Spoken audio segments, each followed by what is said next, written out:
the UK Parliament and the government that is formed from that Parliament has an absolute democratic right and a national duty to stand up for the United Kingdom and its integrity. That's number one, and they must do so.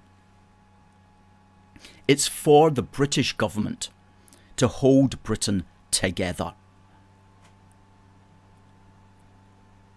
just as much as the SNP and Greens will try to tear it apart. And it shouldn't be shy about holding it together, because the British Parliament right now has a democratic mandate to hold it together. Now, we've got a graphic here of the result in 2019, at the 2019 British general election, okay, and we'll put it up. And there you can see that the total vote of the parties in Scotland that were against a second referendum comes to 54% of the total votes cast. The total vote for parties in Scotland which were for a second referendum, that's to say the SNP and the Greens, that comes to 46% of total votes. Okay, not much different actually from the result back in 2014. Okay, so you can see that the British Parliament and the government that has been formed from it has an absolute democratic mandate to keep the UK together. And as we always say, so long as the SNP keeps sending MPs to Westminster, they're acknowledging that fact. And they should be okay with that fact, because they're taking part in the British governmental process to keep the UK together. And of course, we must always point out, as we have done there, that it's the SNP which is not respecting the democratic vote of 2014.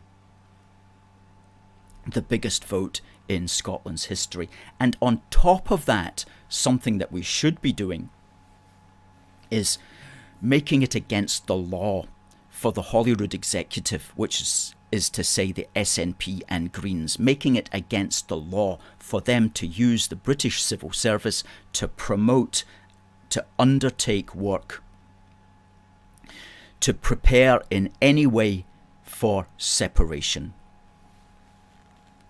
There should simply be a law against that, and we spoke last week about Lord Folks's attempts to at least raise this matter. Now, when are the British government going to step up and do that? Okay, that's called taking the initiative. That's called controlling the agenda. That's called controlling the narrative.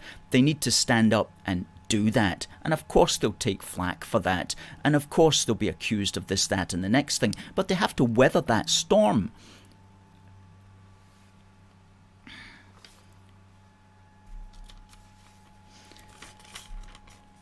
You know, here's an article that appeared in the Daily Telegraph last week, when the SNP released legal advice. And the legal advice mentioned that it is within the Scottish administration's powers to, quote, undertake policy development work, preparing proposals for separation and in calling for a transfer of power. It's within their power to do that, but it should not be within their power to get the civil service to undertake, quote, policy development work, preparing proposals for such a matter. That should not be within their gift. It's absurd that you and I and British taxpayers are having to pay for that. The British government enabling civil servants that it controls to break up the United Kingdom.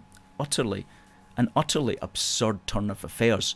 But this is what we've got right now with the British government. So that's an easy thing they can do. They can simply make that illegal. And I have not yet heard a good argument why that should not be made illegal. And if the SNP want to continue that kind of work, that's entirely up to them. They can pay for it on their own dime. They can pay for it out of SNP party coffers. but don't ask me and you to pay for it.